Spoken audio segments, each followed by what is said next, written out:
military is keeping up. We are keeping up the pressure through ongoing operations in 5 active theaters across the country. As you all know, we are fighting in the northeast, we are fighting in the northwest, we are fighting in the north central, in the south-south, and in the southeast. These operations have their highest intensity in the northeast and in the northwest. Now, these operations that we are involved in are complex, and they are complex because we have troops fighting in difficult terrains. Not just that, they are also complex because troops are fighting an adversary that adopts various forms across the various theaters. The operations are also complex in the sense that the adversary are mostly not in uniform, and this is deliberately so. They are also embedded within civilian population. This makes it challenging for us to strike without incurring civilian casualties. Furthermore, the terrorists are supported by informants that report on troops' movement. They also receive logistic support from persons that supply them food, people supply them fuel, and several other materials that sustain these terrorists in their enclave. I dare say that they even get women in their camps for their pleasures. All these add to the complexities of our ongoing operation. In essence, the terrorists have a support base of collaborators, and we must fish out these collaborators. That is the reason I keep repeating that winning the war without the support of the people is close to impossible. The military cannot do it alone. We need citizens to partake in fishing out the terrorist collaborators. Nevertheless, we have boots on the ground across the various theaters of operation, and we are fighting. We are fighting in different dimensions to crush the enemy. The ground forces are fighting on the ground. The Air Force is fighting, doing their thing from the air, while the Navy is at sea, protecting the mainstay of our economy. That is, fighting the crude oil theft. We are also fighting in the cyber dimension, because this war is not fought only on the battlefield. Now, for some of you, you might not know, but I tell you today that you see a lot of fake news, a lot of misinformation and disinformation. These are not ordinary. They are well orchestrated to achieve certain purposes and effects. The common denominator in all our operations across these theaters are the terrorists.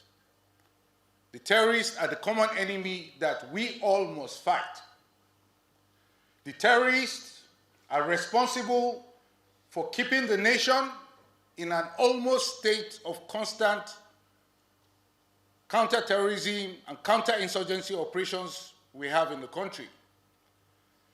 Citizens cannot live safely as long as terrorists exist. The terrorists must be crushed for citizens to have peace and live in safety. This is exactly what we are doing as a force. We are crushing them. And to our update of what has happened in the week under review, I will say that troops neutralized 187 terrorists during the week, even as we arrested 183 persons. Troops also arrested 43 perpetrators of oil theft, as we rescued 109 kidnapped hostages across the country during the week.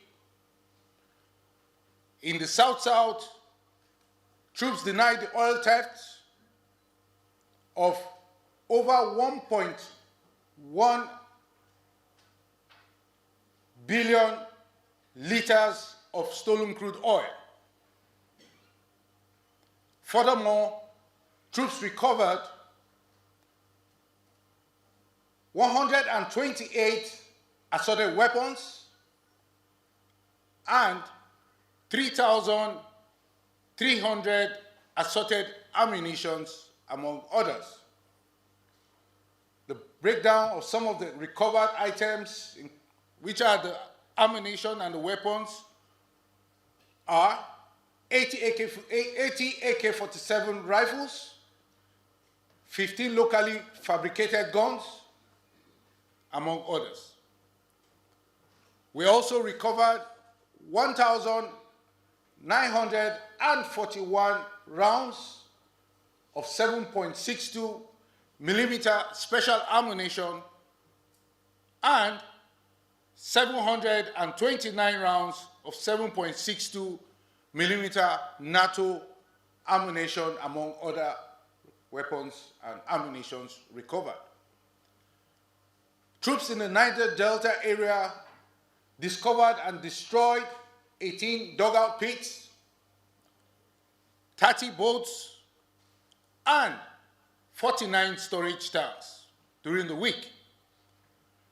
Other items recovered include 66 cooking ovens, 15 vehicles, 5 speedboats, and 57 illegal refining sites. Troops also recovered, as earlier mentioned, over 1,100,000 liters of stolen crude oil, over 200,000 liters of illegally refined AGO, and over 1,200 liters of PMS, otherwise known as petrol. It's now time to take a look at our various operations across the country, beginning with the Northeast, Operation Hadden-K.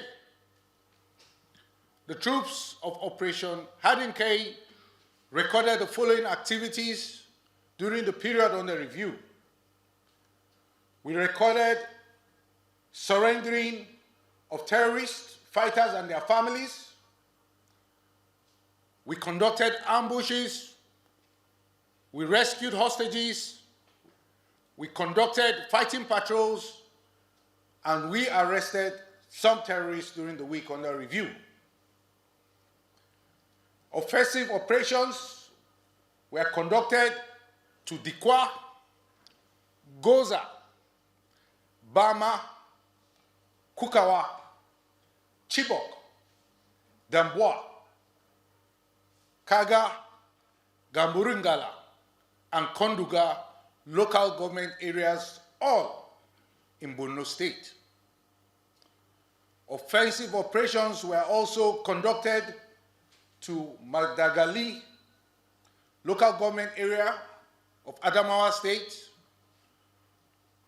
as well as Damaturu and Gaidam local government areas of Yobe State. Overall, during the week, troops of Operation Hadden-K neutralized 97 terrorists, arrested 45 suspects and rescued 21 kidnapped hostages. The troops of Operation Hadinkai also recovered 47 AK-47 rifles and 15 fabricated rifles, among other items recovered during the week. We can now move to the North Central, where we have Operation Safe Haven. The troops of Operation Safe Haven recorded the following during the week.